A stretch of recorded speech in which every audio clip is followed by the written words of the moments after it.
We're Sam and Parker, and welcome to the Get Us Out of Retail podcast. This week, we discussed our bucket list.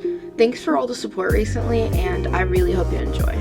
Okay, so like I was telling you, as far as bucket list goes, and just the future with like where money is not like an aspect of it, I really want to do skydiving, which That's honestly awesome. does not sound like something that I would ever be interested in because I'm the biggest scaredy cat on earth. I don't like roller coasters. I don't like shit. Like, That's true. If you don't have like, if I don't have like complete control of the situation, I'm like, no, no, thank you. But Tommy did like a vlog pretty recently where him and I don't even know who all was there, like Jack and Tubbo. And, like, Tubbo is also, like, a very big scaredy cat and, like, introvert and everything. And so I, like, saw him do this and get excited about it. And I was like, that's actually pretty cool. Yeah.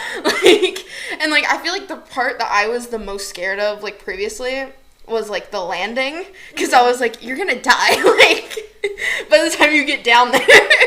But, like, I saw them do it. Like, I saw, like, everything because they didn't, like, edit anything out. And so that's something I really want to do because I just feel like it's good for being, like, impulsive to just, like, jump out of a plane. Yeah. That's why I want to do it, is just for, like, impulsivity. And then to, like, brag later on, be like, I jumped out of a plane. Mood. Honestly, a really cool channel for you to check out is Yes Theory. I've told you about it before. Oh, yeah, you have mentioned it. They just did a video not that long ago where one of them, his dream is skydiving. Mm-hmm. And now he, like, professionally skydives, I'm pretty sure. That's it's actually cool. really awesome. That's cool. I think the first one on my bucket list is I want to publish a book. That's cool. I don't know what I want to write about. Like Me, I want to jump out of a plane. You, I want to be professional. I have the crazy ones, too. Okay, all right. But, like publishing a book has been something that's, like, been a weird passion of mine, like, since I was a kid. Like, I was always really anxious in school and really quiet, but I had so many teachers come up to me and be like, hey, I really like your writing style. I think you could be an author one day. Yeah. And somehow I went down the complete opposite path. I was like, I'm going to do psychology. Because that comes out the same way. Mm-hmm. No, I got to have the messy doctor handwriting now. I gotta perfect that. Yeah. But no, I really want to make a book. I think I really want to do, like, a self-help book, kind of like how Dan Howell did. Yeah.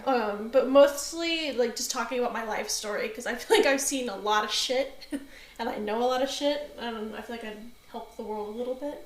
I feel like you've read enough of those type of things that you'd be able to, like, take all of the good stuff and, like, ditch all of the crap from, like, what is modern day self-help. Yes. And just, like, put it in there and be like, and this is me trying it, and this didn't fucking work. Yeah, exactly. I feel like you could do that, like, really well. Exactly. Like, no, because, like, a lot of the modern day stuff, they're like, oh, just do some breathing techniques, all the stereotypical stuff. Well, for people with, like, autism and neurodivergency, that stuff's not always easy. Yeah. And, like, I have chronic health conditions with my lungs, so breathing exercises don't do anything but Saying stress to me you, out. just breathe, is hilarious. Oh my god, when I was in band, I used to wear a t-shirt that was like, I just need to breathe or something, and I wore it straight for the irony, because It's so everybody good. who saw it would just burst out laughing. They're like, yep, you needed that. I was like, exactly. It's perfect. Exactly. Okay.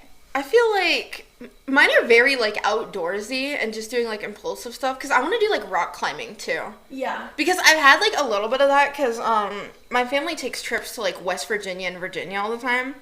And for some reason, there's a lot of, like, rock climbing on the trails. They'll be, like, the description will be, like, an easy 1-mile trail that you can take your grandma on. And it's like a 7-mile trek where it's just, like, straight uphill rock climbing with no harnesses or anything. It's horrible. That's horrifying. Yeah, that's what, like, happened last time. It was either Virginia or West Virginia. I'm pretty sure it was West Virginia last time I did it.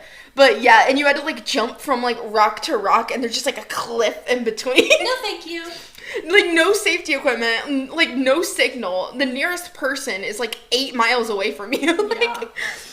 But I think doing some of that, like, professionally would be super cool, because, like, that was so much fun whenever I did it. Like, my mom was freaking out the whole time. She was like, Sam, be careful. Sam, don't jump over there. That was definitely something I'd be doing. But I absolutely love, like, mountains and stuff, and so I just love to be, like, just it's, like, the best feeling in the world when you get to, like, the top of the mountain, and you can, like, stand on, like, the very, like, edge corner of the mountain and just, like, stand on the rock. It's so cool. I think that's where we become complete opposites. It's right so there. cool. No, thank you. It is so neat. No. I remember, like, when I went to, where was it? It was in Michigan. At the very top of Michigan, there's, like, the Porcupine Mountains where we went. And it's, like, a whole, like, state park and everything. But, there's, like, this giant, like, drop-off cliff, and there's, like, all these rocks and stuff. And I was just sitting, just straight vibing on these rocks. And my mom's like, Sam, you're gonna die! Like, Oh my god. that stuff's so cool to me. So to do that, like, professionally, like, I feel like just taking, like, a week and doing nothing but that, and you, like, stay up in the mountains and stuff, I would love to do that. I'll meet you at the log cabin. I ain't going out there. Aw, man, you're not going out with me? Nope, I'll be sitting there on the couch with the fire out because I can't breathe fire. And, With the fire out. yeah, like, I'll have a little warm cup Yeah. of Nope, can't do that. I'll just pull my High School Musical moment and just do some karaoke, I guess. I don't know. That's fun. That's totally adventurous. You're at the rock climbing, I'm doing karaoke. Yeah. I think my next thing on my bucket list would be to go to San Diego Comic-Con. Mm-hmm. That has been, like, a dream of mine since I was a kid. I just Yeah. think it's really fun, and, like, I love Comic-Con, the ones I've been to. Yeah. And, like, San Diego, I think, is the hub. Like, it's where everybody goes to. And Yeah. I think you can meet some really cool people there. That stuff just scares me because there's just so much going on. It's like a big city. There's so many people there. I don't like any of that. That's Like, fair. I feel like I do okay in crowds sometimes. I feel like I would be so just overstimulated immediately. I would just have to leave. Yeah. See, that's where, like, knowing how to cope with, like, neurodivergency and stuff really helps. Like, having headphones and STEM toys. And that's the stuff that helps me out. So, I mean, it's Yeah. different for everyone. 'Cause Yeah. I'm the same way. I hate crowds. I feel like with that stuff, whenever you're like diagnosed way late in life, even if you are diagnosed, it makes it so hard because you don't know what the fuck to do. Yes. You're just like, I know this is a problem. I don't know how to handle it. Yeah. It's just kind of you keep trying shit till it works. Yeah. Yeah. I don't know. I just always want to go and I want to, like, cosplay there and stuff. Yeah. And just, like, really enjoy the environment. Like, because my brother promised me to go when I was a kid one day, and then it never happened, of course. Yeah. And, like, it's just something that's, like, I've always wanted to chase that, and I think I'm going to continue that dream, because it just sounds fun. Yeah. I feel like widely you like a lot of inner city stuff, and I like a lot of like out in the middle of nowhere stuff. In my defense, I can't do that because I'm allergic to the outdoors. Yeah, but I mean, you can still kind of get out and just stay in the middle of nowhere. No. See, I told you, you're just more like inner city. Listen. I don't like. I want to travel, but I do not like. I can't stay in, like, inner cities, especially big cities, for too long. It stresses me out. I don't like it. Now, if you want to get me outdoors, we're going to go to Michigan, and we're going to go to the beaches with the rocks.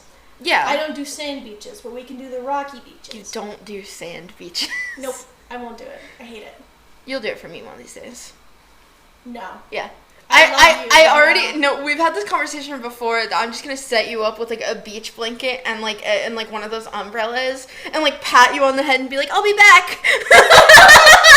That's our beach day, Parker. I want to put me on a sled and just drag me to the beach because as soon as I touch sand, I freak out. I hate You were the wearing texture of sand. shoes. Okay, but the sand still hits your legs. It still gets inside your shoes. It's horrible, dude. And you don't, even when you're at the beach, you don't necessarily always have to go in the sand. There's other places to hang out. Yeah, but there's still sand. No matter where you go, there's gonna be sand. I think you'll go with me one of these days. I've done it one time. Yeah. I'll be grumpy the whole time. It's worth it. We just need like one beach picture in like our lives. Oh, I better get top surgery first. You gotta get top surgery first? Yeah. That's the condition. Yep. That'll be your after top surgery trip at some point with me. Yeah.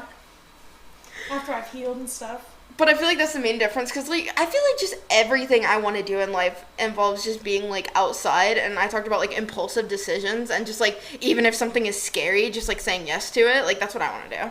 Telling you, watch Yes Theory. I'm going to. Yeah. Listen, that's our whole motto, and I try to live by it now. Because like, I've spent my whole life being scared of everything, and I'm trying to venture out and Oh yeah, me do too. this whole Yes Theory thing. Because it's not just a show, like it's not just a YouTube channel, it's a movement. And Yeah. it's just full of people, like, around the world just trying to start saying yes instead of saying no because they're scared. Yeah. And so, like, that's my whole point of even wanting to do, like, this podcast, especially this episode. Yeah. It's just, like, getting that message out there. Like, I think it's really cool. Yeah, I agree completely. I think that just in general, like, as a society and, like, and Gen Z especially, we're just so scared of everything. Yes. I'm Yes, pretty sure we have, are. like, the highest anxiety rates ever.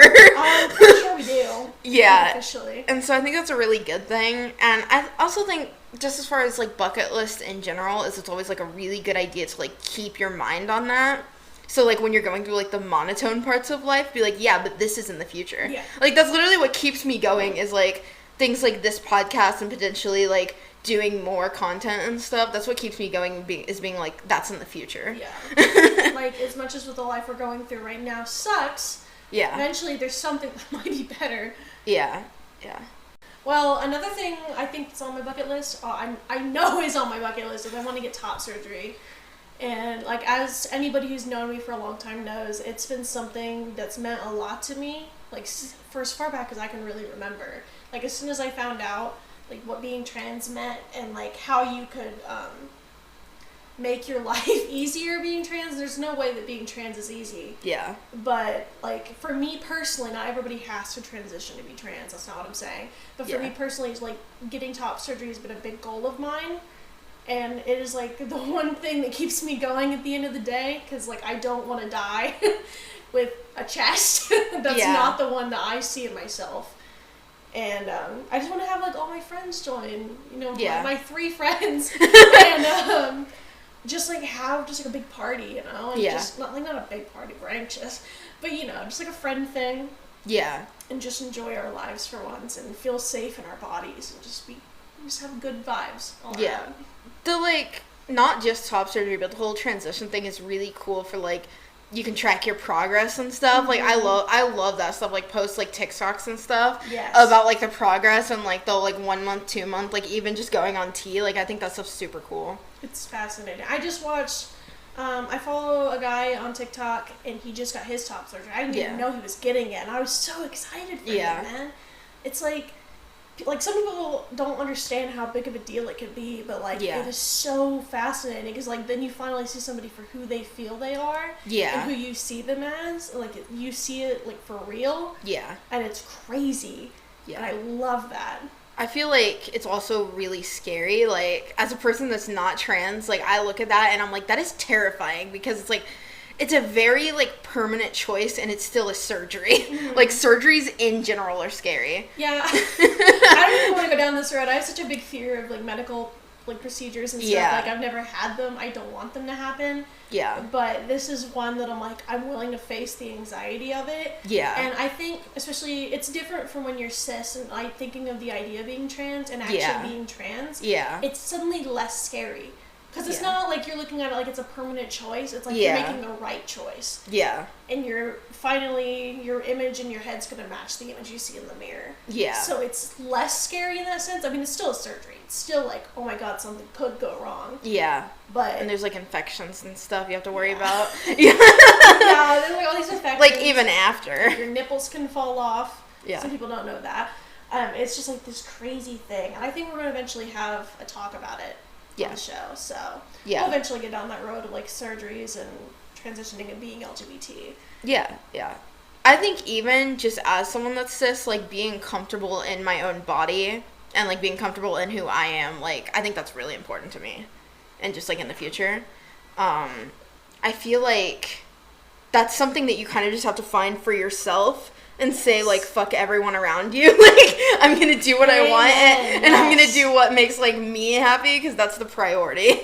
I think that would make me so excited and happy for you if Yeah. I ever saw you reach that point. Yeah. Just yeah. because, like, I know you would finally feel way more comfortable and relaxed than you do most days. Yeah, which I get, like, I feel like I see, like, glimpses of it, but as, like, someone who's, like, I'm 20 and I'm in college and I still live with my parents and everything is just, like, boxed in around me. Like, I feel like once we travel and once we start doing cool stuff, it'll just get, like, closer and closer. And I'll get to feel that, like, a lot more. It'd be like, it's like a butterfly in a cocoon, you know, you finally get to break free. Yeah. It's gonna be really good for you. Yeah, yeah. Like, I'm never, like, I feel like I'm never gonna worry like what people think of me after that point. And like even because my like ultimate goal is to do social media, and I want to portray myself on social media as far as like how I actually feel, and not have it always be a character, because like that's like a personal choice. Like if you want to do content creation and only have a character out there, that's super cool, but I feel like I want to be very authentic with who I am, and like if people don't like that, that's fine. Exactly. You know. Yeah, like, I mean, this was something I wanted to do for a long time when I was younger, and I kind of backed away from that and started going towards more psychology. But when I met you, I was like, this would be a really good idea. And I'm with you on that. I would love nothing more than to put, like, my most raw, authentic self out into the world, because I want that to be a safe environment for other people to do. Like, for anybody to meet me, I want them to feel comfortable being their raw self. Yeah. So I think by being yourself and pushing that identity out in the world, it makes it feel like a safer world for other people to do the same thing. Yeah, I feel like the cool thing about the internet is it gives people the ability to do that separate from their real lives too. I know that was something I experienced being like, I've always been like on like the stan culture side of things, and I could be whoever I wanted, like on Instagram, on Twitter, on like whatever the early platforms I was on. I could always be exactly who I wanted, and I didn't have like anyone judging me, and I had like friends that were exactly like me, so that was like huge for that. Yeah, and especially as somebody who grew up in like a household where I wasn't really allowed to have friends, like in person, being able to like, oh, I see a message from my friend in like Amsterdam or something. Yeah. And it was always really nice, you know, to have somebody out there else in the world that was there for you when you didn't have it in person.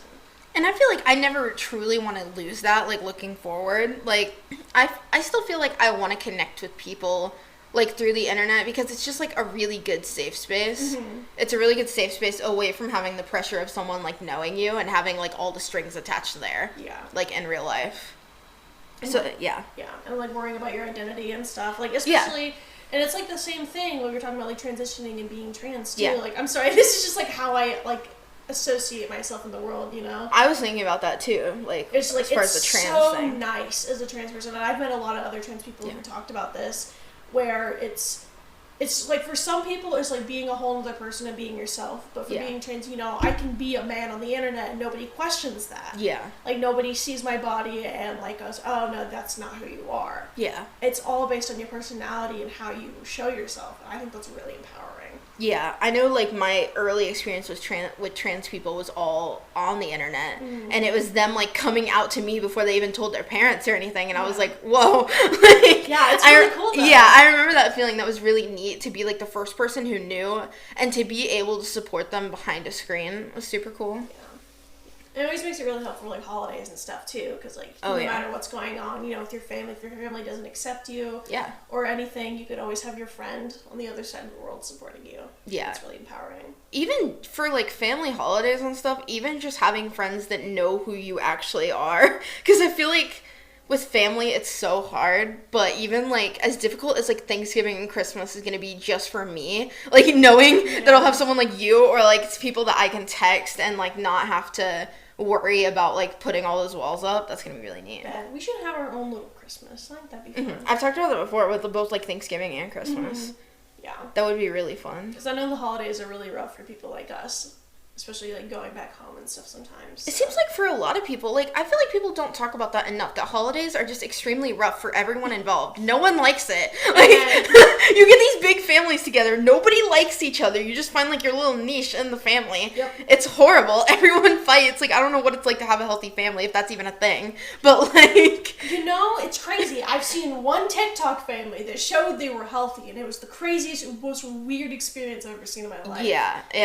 Like, it's like, nobody should be that healthy at that point. Like, there's gotta be somebody in the family. It's a little, you know? Yeah, it just, having that would be, I feel like even, like, bringing it back to talking about, like, a bucket list is creating that for yourself in the future and not creating, like, a hostile environment for yourself. I think that's the most important thing about it. Yeah. And it's also, like, it doesn't have to be, like, a bucket list for you to die. It's just a way to keep on living. Yeah. It's more about life than it is about death and, like, that ending. And I think when you can acknowledge that, it helps you grow as a person. Because, like, when I was younger and, like, I was dealing with a lot more suicidal thoughts than I do now. Yeah. It was a way of giving myself a reason to keep going. Yeah. But I was like, I gotta do this before I finally end it. And now it's more or less like, oh, I have this to look forward to and this to look forward to, and I'm gonna keep pushing, and my life's gonna become something greater than I ever expected. Yeah. I think that's super important, just to have something to look forward to. That's the most important part of, like, just keeping on going. Yes. Just having anything to look forward to. Especially when you're in those basic 9-to-5 jobs and every day feels like the exact same. Yeah. Being able to have those adventures to look forward to, or something interesting and creative to do.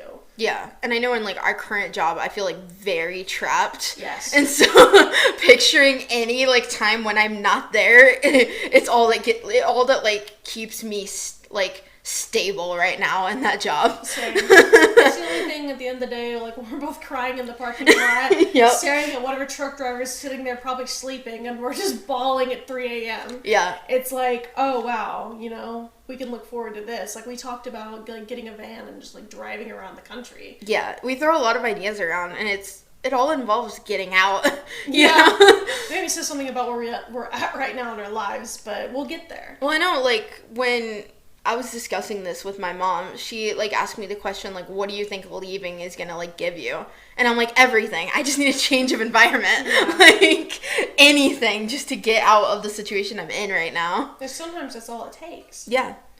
Like, or even if it's not everything, like, you may have, like, skipped up and moved across the country, and your life still isn't exactly what you perked it up to be. Yeah. It's a chance to start over. Exactly. It's a chance to change your situations and get away from the most negative parts of your life. Yeah. Because for a lot of people, that's family, or like blood-borne family, or friends that are just toxic. Yeah. Or even just where you're at living right now. I mean, even like housing environments are really dangerous for people. Yeah. And just getting away from that is a way to start anew. Yep.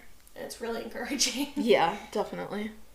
Don't forget to follow us wherever podcasts are available to stay up to date on new episodes. Thanks for watching.